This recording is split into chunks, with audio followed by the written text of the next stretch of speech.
Hi, it's Lily back. How you guys been? What do you think about the first chapter? We're gonna read the chapter 2 today. Do you guys enjoy it so far? Let me know. You guys can recommend me any other book that you want to read along. So let's get to the book. Chapter 2. This venerable one lives my heart has stilled, and my thoughts turn to ash, yet unexpectedly, the light of spring shines through the cold night. Could it be that the heavens pity the blade of grass in the secluded valley? Yet I fear that the world is unpredictable and full only of hardship. The warbling sound of a woman's clear voice wafted to his ears, the poetic verses cascading like pearls and jade. But all the sound did was make Moran's head throb. The vein by his brow twitched madly. What's with all the noise? Where'd this wailing banshee even come from? Servants, kick this bitch off the mountain. Only after bellowing this did Moran realize, with a start, that something wasn't right. Wasn't he supposed to be dead? Hatred, cold, pain, and loneliness coalesced as a stabbing sensation in his chest. Moran's eyes flew open, every memory of what had happened right before his death scattered like snow in the winds. He found himself lying on a bed. It wasn't his bed at Xishang Peak, but a bed carved with a dragon and phoenix. The wood heavily fragrant. The worn bedding was colored pink and purple and embroidered with mandarin ducks. The kind of bed only found in a whorehouse. Moran froze. He knew where he was.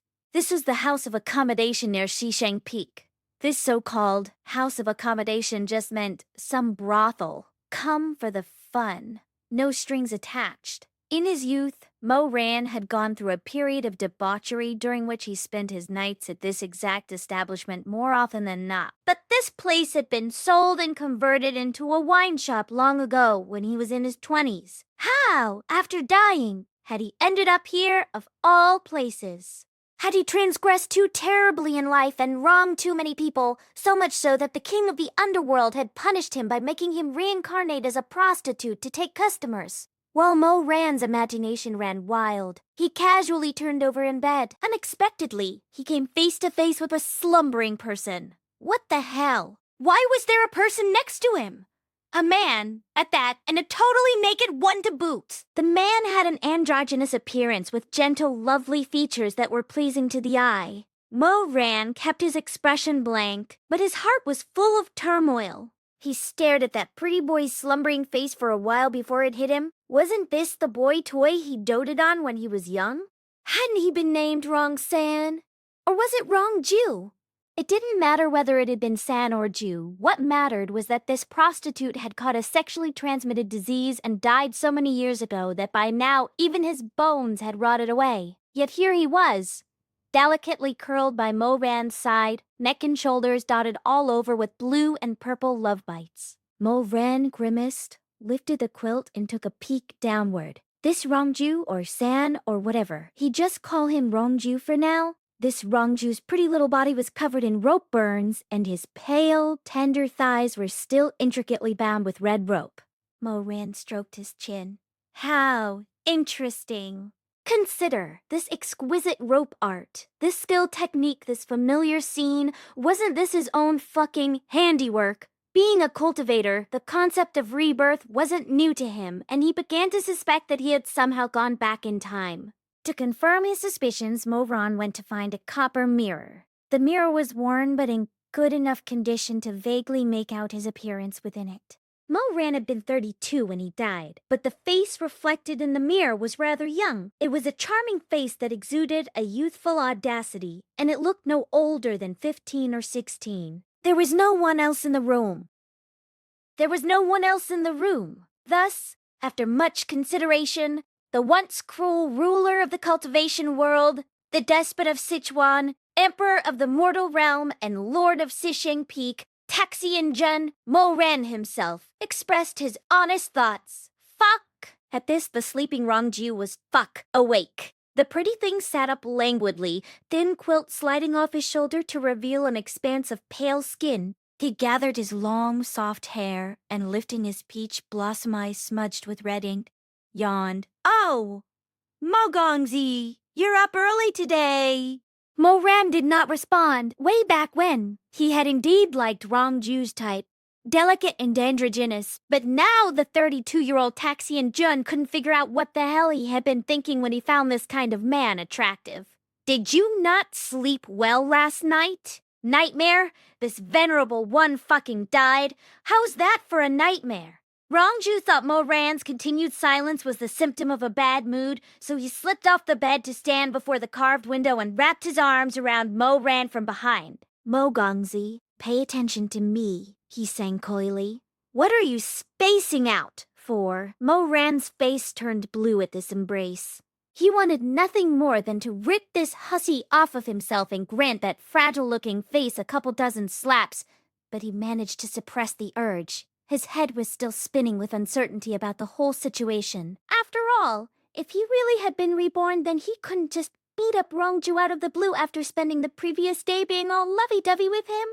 That would make it seem like he'd lost his marbles. But definitely out of the question. Moran arranged his features to put on a pretense of forgetfulness. What day is it? Rongju blinked at him, then smiled. The 4th of May? 33rd year? That was last year. It's the 34th year now. They do say that great men tend to be forgetful. Mo Gongzi is no exception. The 34th year, the gears in Moran's head turned rapidly. This was the year he would turn 16, and in which he had been identified as the leader of Sishing Peak's long-lost nephew. Overnight, he had gone from being a pathetic bully dog to a phoenix on the branch. Then, had he really been reborn? Or was this just a hollow dream in death? Rongju smiled. Mo Gongzi is so hungry he doesn't even remember the date. Wait here a moment. I'll go fetch some food.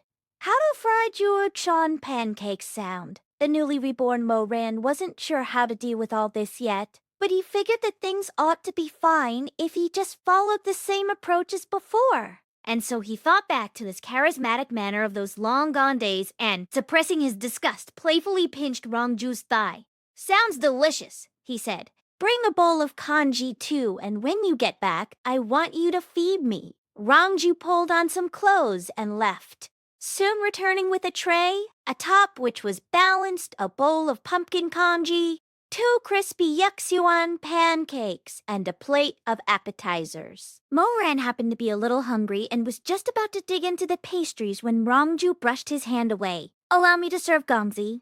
Rongju picked up a pancake and seated himself on Moran's lap. He wore nothing but a thin robe, and his smooth-skinned thigh spread wide open as he sat flush against Moran. He even rubbed against him now and again, his intention self-evident. Moran gazed at Rongju's face for a long moment. What you staring at me for? Rongju asked in mock displeasure, thinking he was getting horny again. The food's gonna get cold. Moran was silent for another moment. As he recalled the good deed Rongju had done him behind his back in his previous lifetime, the corners of his lips curved into a sweet smile. The great Taxian Jun had done plenty of gross things. There was nothing too gross for him so long as he felt like doing it. There was nothing too gross for him so long as he felt like doing it.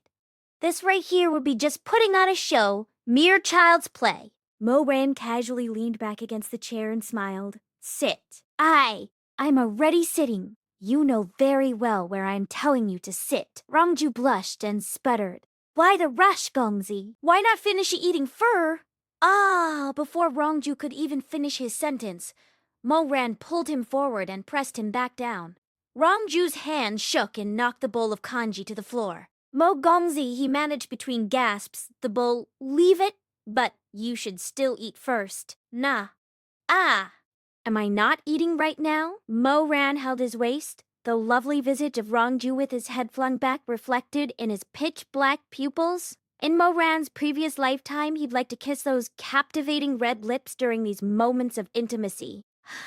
After all, Rongju was pretty and knew just the right words to say. It would have been a lie to say that Moran had never felt anything for him. But now that Moran knew what treacherous things those lips had done, he found them unbearably foul and had absolutely no interest in kissing them.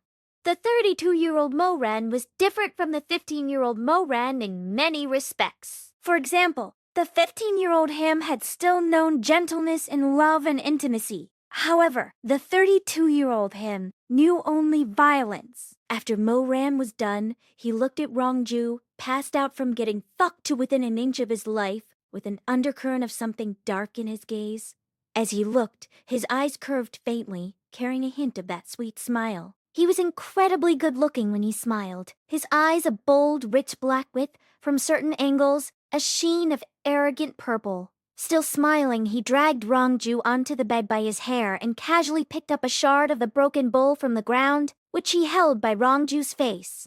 He'd always avenged every grievance done to him. This time would be no different. As Mo-Ran thought about how well he had taken care of Rongju in his last lifetime, how he'd even thought about buying Rongju's freedom, and how Rongju had repaid him by scheming against him with others, his eyes couldn't help but curve more deeply into a smile, and he pressed the shard against Rongju's cheek. This person's body was his livelihood. Without this face, he would have nothing. He would be forced to wander the streets like a dog, to crawl on the ground, be kicked, and suffer all kinds of spurning and abuse. Mo-Ran was so delighted by this mere thought that even the disgust he felt from fucking Rongju vanished like smoke. His smile became even more lovely. His hand pressed down ever so lightly, and a thread of blood, captivatingly scarlet, seeped forth. The unconscious Rongju seemed to feel it and made a low, pained sound. With his tears clinging to his eyelashes, it made for quite a pitiful sight. Mo-Ran's hand jerked to a stop. A dear friend had come to mind. Suddenly he realized what he had just been about to do. It was a few dazed moments before finally, slowly, he lowered his hand. He had done so much evil that it had become habitual. He'd even forgotten that he was now reborn. At this moment, all those things had yet to happen. Irrevocable mistakes had not yet been committed, and that person still lived. There was no need to walk the same cruel path. He could do it over. Mo-Ran sat down, one foot propped on the bed, and absent-mindedly toyed with the piece of broken porcelain in his hand. Noticing a greasy pancake that still sat on the table, he grabbed it, peeled off the wax paper, and tore into it with his teeth, eating until crumbs flew everywhere and his lips grew shiny with grease. Yufshuan pancakes were a specialty of this brothel. He didn't know what and where things had gone wrong. For an irredeemably wicked person like himself to get the chance to redo everything after ending his own life. Why destroy Rongju's face over such a measly grudge from so long ago? Rongju loved money. Mo-Ran would just not pay him this time. And on top of that, he'd take some silver to teach him a lesson. As for Rongju's life, he didn't want that burden just yet. I'm letting you off easy, Rongju. Mo-Ran said this with a smile and tossed the porcelain shard out the window. He then proceeded to clear out Rongju's jewels and valuables, tucking all of them into his pouch before unhurriedly getting dressed and tidying himself up. Finally, he leisurely strolled out of the establishment. Uncle, aunt, cousin Shui Meng, Shizun, and... Mo-Ran's eyes softened at the thought of one last person. So it's the end of chapter 2. It was a good plot point in my point of view. Like he gonna be different and wanted to be good? Let me know, what do you think? Until the next chapter, bye!